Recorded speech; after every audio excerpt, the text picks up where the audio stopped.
Hey everybody, it's Joe the Connector Kennedy for howiquitsmokingpot.com. Today I'm trying a different format. Some of my videos in the past have kind of got long and rambly and off point. And so today I've written out what I want to talk about, and I'm going to read them from a teleprompter. And let me know how I do, how I could improve. Your comments are invaluable to me, so I really appreciate you. This video is 9 key tips to how I quit smoking pot, and this was due to a request from a viewer. So let's get started. Excuse me. Okay, here we go. I said here we go. If you're thinking that you may be smoking too much marijuana and or it is having a negative effect on your life, you might be considering the decision to quit smoking pot. There are many different reasons that people decide to quit smoking marijuana, and everyone's circumstances are different. In addition to varied reasons to quit using cannabis, there are also many different techniques used to stop using pot. The following tips have all played a key role in helping me to stop smoking marijuana. Number 1, make a decision and stick with it. Once you have made the decision to stop smoking marijuana, stick with it. You might actually relapse or fall off the wagon once or more times, but get right back up and make sure you remember that you made the reason or the decision for a reason, and maybe even several good reasons. It's really important to remember that. Number 2, get plenty of sleep. To make any good decision and to be able to stick with it, it's important to get lots of good sleep.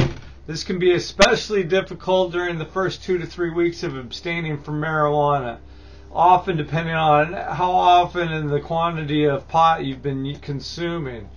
I personally had great bouts of insomnia for the first few weeks of being off of pot, but knowing how important that sleep is, I made it a real priority to get sleep whenever and wherever I could. Number 3, exercise daily.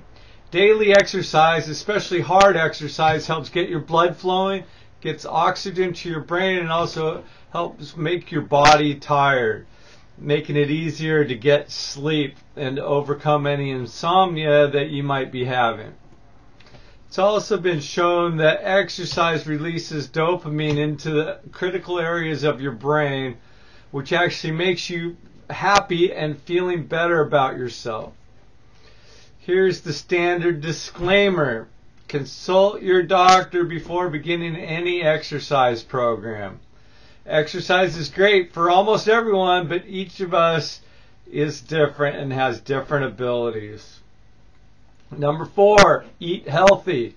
Let's face it, many stoners do not consume the healthiest diets.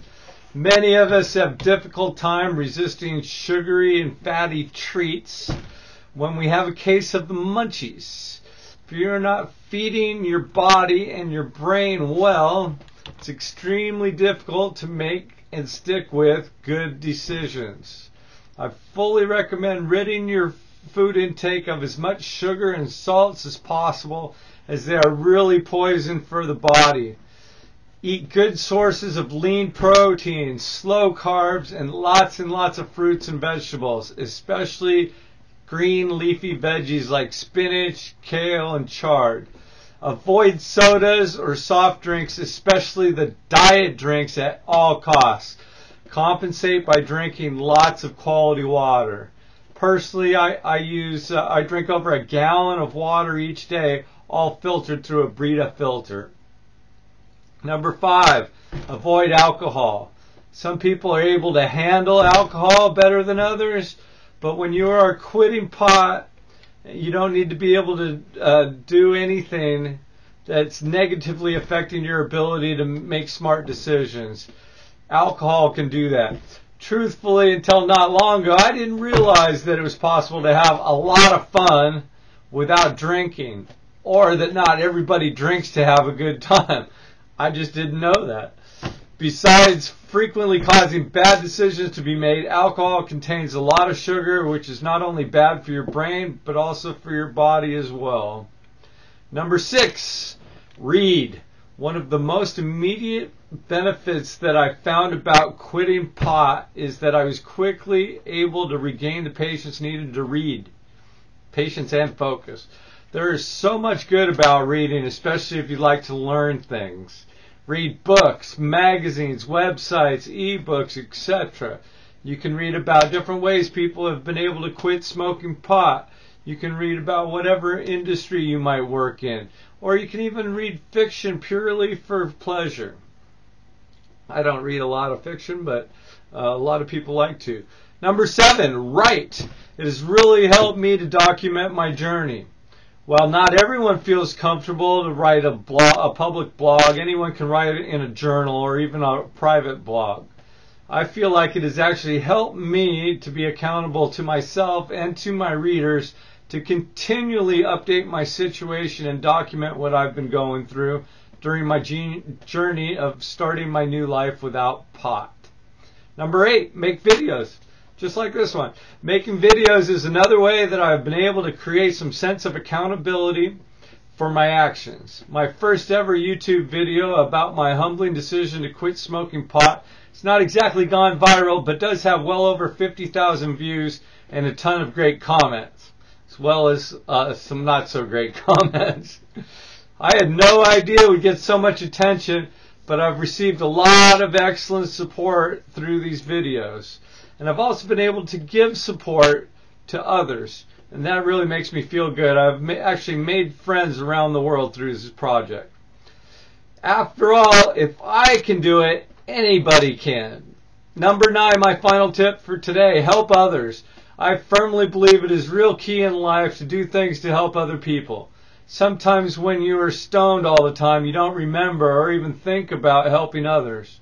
Whether you are doing volunteer work to help those less fortunate or giving encouragement to someone going through a difficult time, helping others can be very, very rewarding, and it just plain feels good.